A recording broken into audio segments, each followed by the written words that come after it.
Assalamualaikum warahmatullahi wabarakatuh. Saya Dwi Fahamani binti Muhammad Nur bernombor metrik 2022488988 akan membincangkan tentang politik perkauman merosakkan perpaduan negara. Dimulakan dengan pengenalan iaitu Malaysia yang merupakan sebuah negara yang terkenal dengan kepelbagaian penduduk yang terdiri daripada pelbagai kaum. Walaupun kepelbagaian ini membawa pengalaman budaya yang unik, ia juga telah menjadi tempat pembiakan politik perkauman. Hal ini kerana percampuran berterusan politik berasaskan kaum telah menimbulkan ketegangan antara tiga komuniti etnik yang dominan, antaranya ialah Melayu, Cina dan India. Memandangkan parti politik sering membina platform mereka di sekitar kumpulan etnik tertentu, secara tidak sengaja mereka telah mewujudkan persekitaran yang menyemarakkan ketegangan kaum dan mengancam perpaduan negara. Ini kerana politik terlalu menekankan perbezaan dan menonjolkan kepentingan kaum dan boleh mengancam perpaduan negara, sekaligus menyebabkan ketidakharmonian dalam masyarakat. Assalamualaikum warahmatullahi wabarakatuh. Saya Nur Alia Syafiah binti Azrul bernombor matriks 2022488578 akan membentangkan objektif kajian dalam tugasan ini. Terdapat 3 objektif kajian iaitu menyedarkan masyarakat Malaysia mengenai politik perkauman yang dilihat semakin menjadi-jadi sejak akhir-akhir ini. Objektif yang kedua, mengenal pasti punca politik perkauman yang terjadi di negara ini. Dan yang ketiga, mengenal pasti akibat politik perkauman terhadap perpaduan kaum dalam negara. Assalamualaikum warahmatullahi wabarakatuh. Nama saya Nashrina binti Muhammad Azwat, nombor metrik 2022619898. Hari ini saya akan menerangkan tentang metodologi kajian. Metodologi adalah kaedah yang digunakan untuk menjalankan satu kajian ke atas suatu kerja tertentu. Maksud lain juga adalah kaedah dan teknik mereka bentuk, mengumpul dan menganalisis data supaya dapat menghasilkan bukti untuk sesuatu kajian. Selain itu, reka bentuk kajian pula ialah 1. Kajian soal selidik, 2. Pembacaan jurnal dan artikel. Seterusnya, 1. Penggunaan kaedah pengumpulan data, kuesioner menggunakan Google Form. Kaedah membuat soalan didik perlu diedarkan dan disebarkan kepada responden untuk dijawab menggunakan kajian soal selidik di dalam talian seperti telefon dan laptop. Ia juga menggunakan cara tapai untuk analisis data supaya ia mudah untuk membuat perbandingan.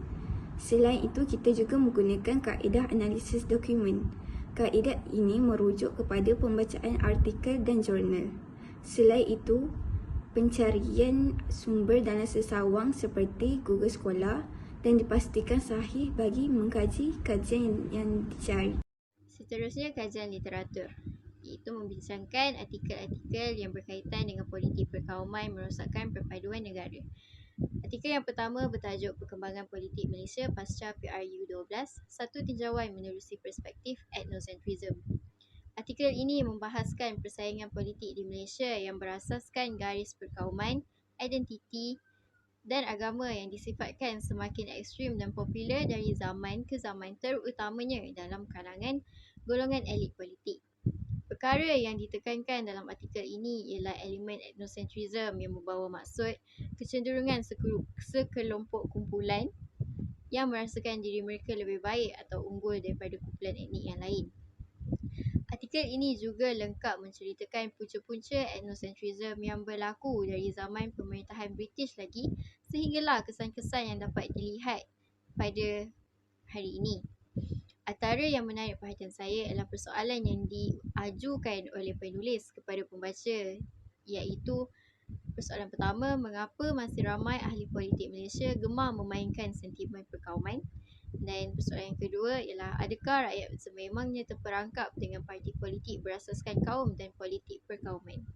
Semua ini telah dibincangkan dalam artikel tersebut. Assalamualaikum warahmatullahi wabarakatuh. Nama saya Fakirah Kristina binti Muhammad Rahizam. Saya akan membincangkan tentang jurnal yang kedua yang bertajuk Perpaduan dan Perkauman yang ditulis oleh Sanusi Osman.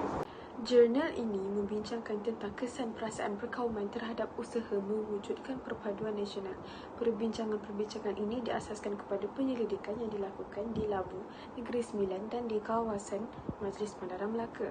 Kajian ini menunjukkan bahawa di antara punca penting yang menimbulkan perasaan perkauman ialah persaingan di antara kumpulan-kumpulan etnik yang berlainan untuk mendapatkan lebih banyak kuasa politik dan ekonomi.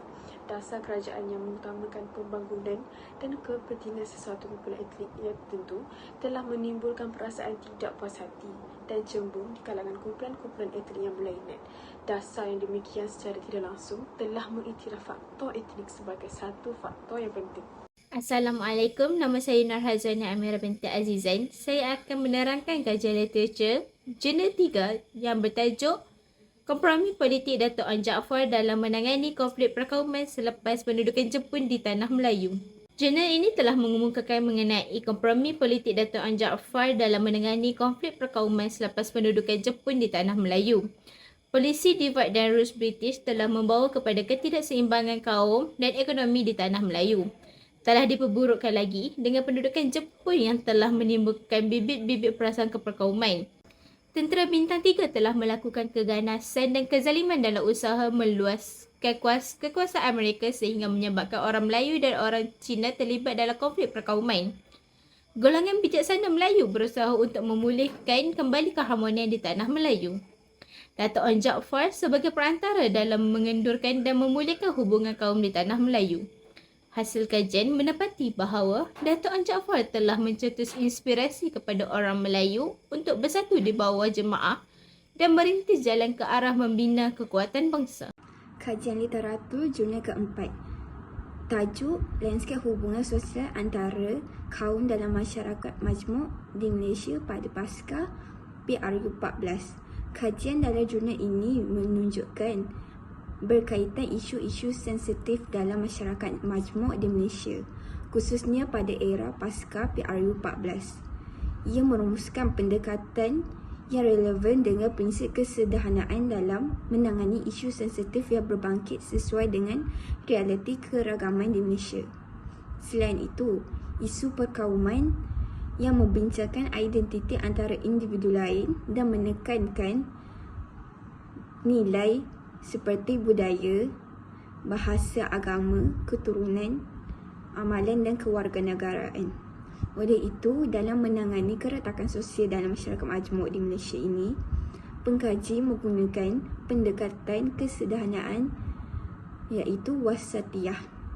Kajian literatur yang membincangkan tentang reformasi pendekatan politik Islam Abdul Hadi di Malaysia.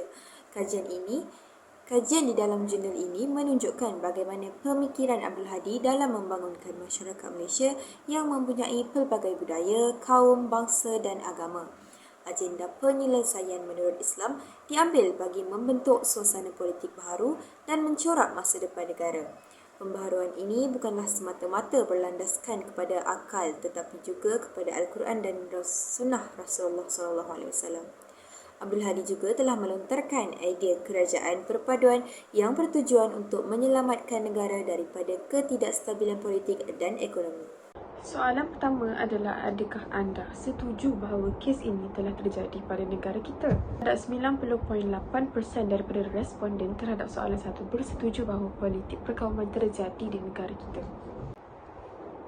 Soalan kedua pula, pada pendapat anda, apakah punca politik perkauman ini terjadi? 51.6% responden soalan ini berpendapat bahawa punca utama politik perkauman terjadi adalah disebabkan oleh perkauman atau rasisme. Soalan ketiga pula, apakah akibat jika politik perkauman yang merosakkan perpaduan negara ini terus berlaku? Kajian ini menunjukkan 58.5% responden berpendapat bahawa akibat menyebabkan rakyat berpecah belah. Soalan yang keempat pula, adakah anda pernah berada di situasi ini? Ini 67.7% responden pernah menghadapi situasi ini. Soalan yang kelima, adakah anda bersetuju bahawa setiap ahli politik berhak diberi hak istimewa tanpa isu perkauman? Soalan yang keenam, adakah anda berasa bahawa kes ini perlu diambil tindakan? Kajian ini memperoleh sebanyak 100% responden. Soalan yang ketujuh, adakah anda bersetuju bahawa kes ini boleh menjadi punca negara kita huru-hara? dan pentadbiran tidak akan berjalan dengan lancar. Soalan ke-8. Pada pendapat anda, siapakah yang perlu bertanggungjawab untuk menyelesaikan kes ini? 56.9% responden yang berpendapat bahawa pihak kerajaan. Soalan yang ke-9. Adakah anda ingin membantu mencegah kes ini? Jadi, 83.1% responden bersetuju. Soalan yang ke-10. Jika ya, apakah cara penyelesaian yang ingin anda lakukan? Oleh itu, 69.2% responden mengatakan cara penyelesaian yang terbaik adalah dengan memperbaiki ketidakseimbangan hubungan di antara kaum. Kesimpulan yang kita dapat ialah politik perkauman seharusnya tidak menekankan perbezaan antara individu. Seterusnya, kita sebagai rakyat perlu mengelakkan penyebaran isu yang berkaitan kaum dan etnik yang boleh menimbulkan ketegangan. Seterusnya, pemimpin perlulah bersikap adil terhadap semua rakyat. Selanjutnya, pihak kerajaan perlu lebih tegas dalam mengendalikan kes seperti kes politik agar perpaduan kaum lebih harmoni. Isu politik perlu diambil tindakan segera agar bilangan rakyat yang ditindas semakin berkurang. Akhir sekali, rakyat mestilah bijak memilih pemimpin yang mampu memimpin rakyat serta amanah dalam tugas mereka.